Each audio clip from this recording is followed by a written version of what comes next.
வணக்கம். மாலை முரசு செய்திகளை விரிவாக பார்ப்பதற்கு முன் தலைப்புச் செய்திகளை பார்க்கலாம். மாநிலங்கள் இணைந்து நடத்தும் கூட்டாட்சியாக மத்திய அரசு இருக்க வேண்டும் என முதலமைச்சர் மு க ஸ்டாலின் சட்டப்பேரவையில் பேச்சு. இன்னும் எத்தனை நாட்கள் தான் வாங்கும் இடத்தில் நாம் இருப்பது என காட்டமாக உரை. மாண்புமிகு பேரவைத் தலைவர்கள் மூலமாக மாண்புமிகு பேரவை உறுப்பினர்களுக்கும் தமிழ்நாட்டு மக்களுக்கும் இந்தியாவின் பல்வேறு மாநிலங்களுக்கும் ஒன்றிய அரசுக்கும் நான் சொல்லிக் கொள்வது, மாநில சுயாட்சி வேண்டும், ஒன்றியத்தில் கூட்டாட்சி மலர வேண்டும்.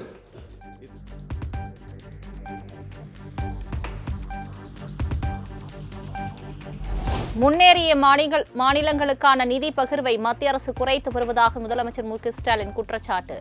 மாநிலங்களின் அதிகாரங்கள் ஒவ்வொன்றாக பறிக்கப்பட்டு வருவதாக சட்டப்பேரவையில் காட்டமாக பேச்சு.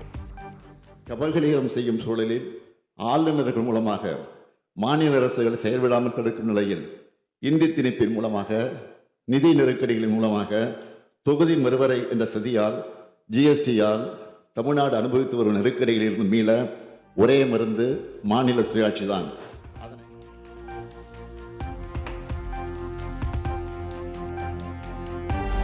கூட்டாட்சி கருத்தியல் என்பது மாநிலங்களுக்கான சலுகை அல்ல, நாட்டிற்கான பாதுகாப்பு அரண். மாநில சுயாட்சிக்கு அரசியலமைப்பு சட்டத்தில் திருத்தம் தேவை என முதலமைச்சர் மு க ஸ்டாலின் வலியுறுத்தல். அதற்கு அரசமைப்பு சட்ட திருத்தமும் சீர்திருத்தமும் தேவை. கடந்த 76 ஆண்டுகளில் 106 முறை இந்திய அரசமைப்பு சட்டம் திருத்தப்பட்டுள்ளது. எனவே நாம் முயன்றால் மீண்டும் இந்திய அரசமைப்பு சட்டத்தை திருத்த முடியும்.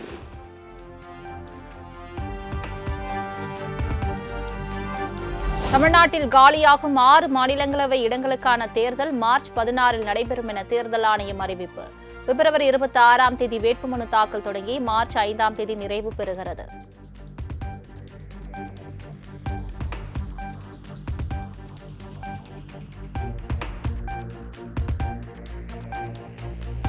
ஏப்ரல் 2ஆம் தேதியுடன் திருச்சி சிவா, கனிமொழி சோமு, என்.ஆர். இளங்கோ, செல்வராஜ், ஜி.கே. வாசன், தம்பிதுரை ஆகியோரது எம்பி பதவிக்காலம் நிறைவு. தற்போது எம்எல்ஏக்கள் அடிப்படையில் திமுகவுக்கு 4, அதிமுகவுக்கு 2 இடங்கள் கிடைக்கும் என தகவல்.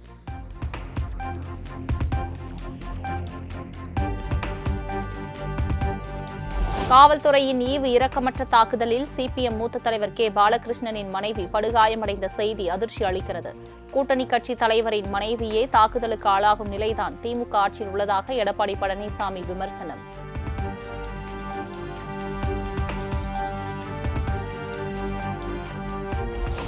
உதவித்தொகை உயர்வு கோரி போராடி வரும் மாற்றுத்திறனாளிகள் மீது வன்முறை தாக்குதல் நடத்துவதாக வரும் செய்தி அதிர்ச்சி அளிப்பதாக அதிமுக பொதுச் செயலாளர் எடப்பாடி பழனிசாமி எக்ஸ் தளத்தில் பதிவு. ஸ்டாலின் அரசு அனைத்து விதமான கோரிக்கை குரல்களையும் ஒடுக்க நினைப்பதுதான் திமுகவினுடைய பாசிஸ்ட் மென்டாலிட்டிக்கான ப்ரூஃப் எனவும் சாடல்.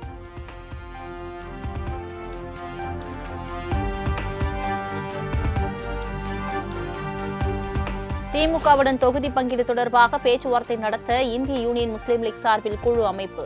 கே.எம். காதர் முஹுதீன் தலைமையிலான குழுவில் மாநில பொதுச் செயலாளர் முகமது அபுபக்கர், முன்னாள் எம்பி அப்துல் ரஹ்மான் இடம் பிடிப்பு.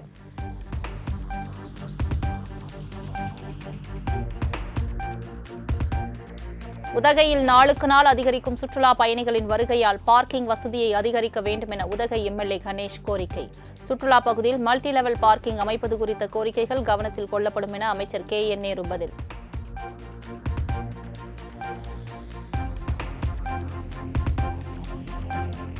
சட்டப்பேரவையில் மறைந்த முன்னாள் உறுப்பினர்களுக்கு இரங்கல். மகாராஷ்டிர துணை முதல்வர் அஜித் பவார் மறைவிற்கும் இரங்கல் குறிப்பு வாசிப்பு.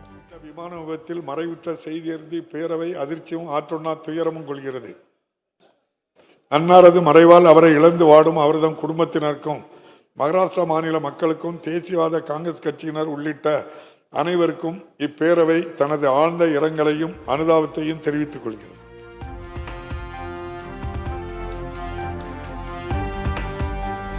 கோவையில் வரும் 22ஆம் தேதி திமுக இளைஞரணி மேற்கு மண்டல நிர்வாகிகள் கூட்டம்.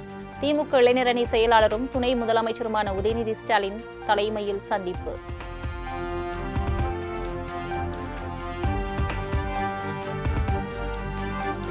பல வேடிக்கை மனிதரை போல நான் விழுவேன் என்று நினைத்தாயோ என பாரதியாரின் வரிகளை பதிவிட்ட எம்பி மாணிக்கம் தாகூர் காங்கிரஸ் தலைமைக்கு சவால் விடும் வகையில் இருப்பதால் வெடித்த சர்ச்சை.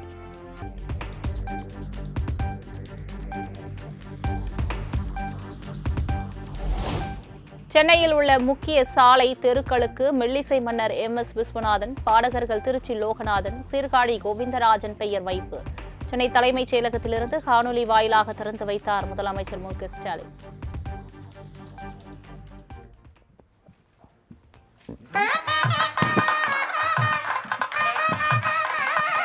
அனைவருக்கும் வணக்கம். முதல்ல என் குடும்பத்தின் சார்பாகவும் அப்பாவுடைய கோடிக்கணக்கான ரசிகர்கள் சார்பாகவும் முதல்வர் ஐயாவுக்கும் மந்திரிகளுக்கும் மாநகராட்சி எல்லாருக்கும் எங்கள் குடும்பத்தின் சார்பாகவும் ரசிகர்கள் சார்பாகவும் நன்றி தெரிவித்து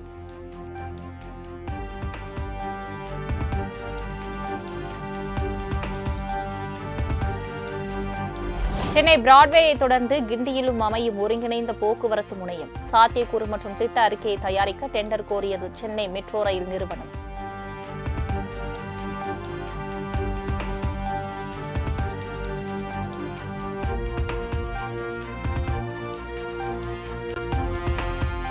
தென்மேற்கு வங்கக்கடலில் உருவான காற்றழுத்த தாழ்வு பகுதி அதே இடத்தில் நீடித்து வருகிறது. நாளைக்குள் இலங்கை நோக்கி நகர்வதற்கு வாய்ப்புள்ளதாக இந்திய வானிலை ஆய்வு மையம் கணிப்பு.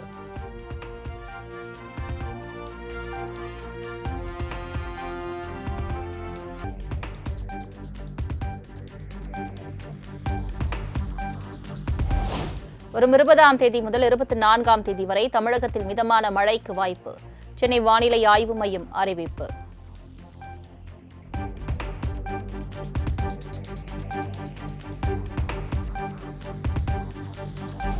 வரும் 23ஆம் தேதி முதல் மார்ச் 8ஆம் தேதி வரை திமுக மகளிர் அணியினர் வீடு வீடாக சென்று பரப்புரை மேற்கொள்ள வேண்டும். திமுக ஆட்சியின் சாதனைகள் தொடர்வது அவசியம் என்பதை மகளிருக்கு உணர்த்திட முதலமைச்சர் மு.க. ஸ்டாலின் அறிவுறுத்தல்.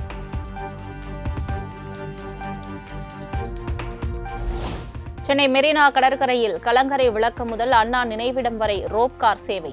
பொது தனியார் பங்களிப்பு முறையில் கயிறு வழித்தடம் அமைக்கப்படும் என சென்னை மாநகராட்சி பட்ஜெட்டில் அறிவிப்பு.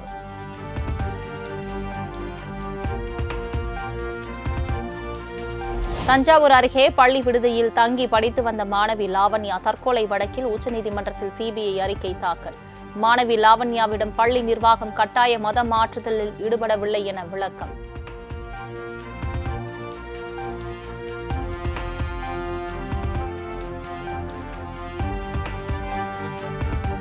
பிரதமர் மோடியும் அமித்ஷாவும் 400 முறை தமிழ்நாடு வந்தாலும் எந்த மாற்றமும் ஏற்படாது. தமிழ்நாட்டின் மண் பாஜக RSSக்கு உரிய மண் கிடையாது. இது சமூக நீதி மண் எனவும் செல்வ பெருந்தகை பேட்டி. மோடி அவர்களுக்கும் அமித்ஷாவில் பயம் இருக்கு. ஏதாவது தமிழ்நாட்டில் போயிட்டு ஒரு மாற்றத்தை ஏற்ப முயற்சி பண்றாங்க. 2 முறையில 4 முறையில 400 முறை வந்தாலும் அமித்ஷாவால் மோடியால் தமிழகத்தில் எந்தவித மாற்றத்தையும் ஏற்படுத்த முடியாது. தமிழ்நாடு மண் பாஜக RSSக்கு உரிய மண் இல்லை. இது சமூக நீதிக்கான மண், விழிப்புணர்வு உள்ள மண். தமிழ்நாட்டு வாக்காளர்கள், தமிழ்நாட்டு மக்கள் புத்திசாலிகள். அவ்வளவு எளிதாக பிஜேபி ஏமாற்ற முடியாது.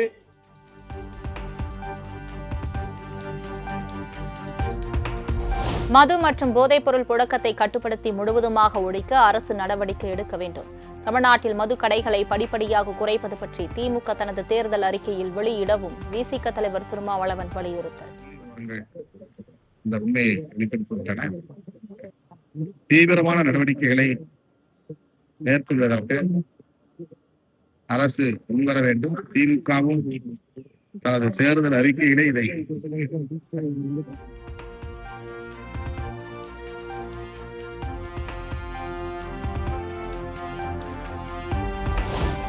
திருச்சியில் வரும் 21ஆம் தேதி நடைபெறும் மாநாட்டிற்கான ஏற்பாடுகளை நேரில் பார்வையிட்டார் நாம் தமிழர் கட்சி தலைமை ஒருங்கிணைப்பாளர் சீமான். வரும் சட்டமன்ற தேர்தலில் போட்டியிடப் போவது உறுதி எனவும் திட்டவட்டம்.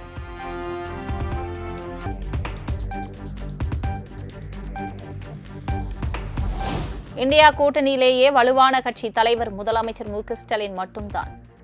முதலமைச்சர் மு.க. ஸ்டாலின் வெளியேறிவிட்டால் இந்தியா கூட்டணி என்ற பெயரில் மட்டும்தான் இருக்கும் எனவும் சீமான் கருத்து.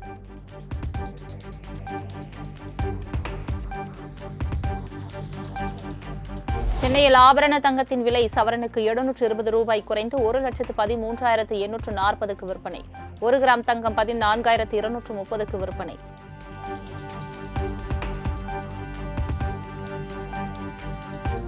வெள்ளி விலை கிராமுக்கு ₹5 குறைந்து 260க்கு விற்பனை.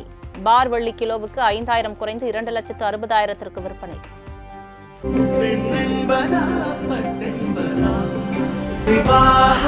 மணப்பெண்ணின் பிரத்யேகமான திருமணம் விவாஹா தி சென்னை சில்க்ஸ்.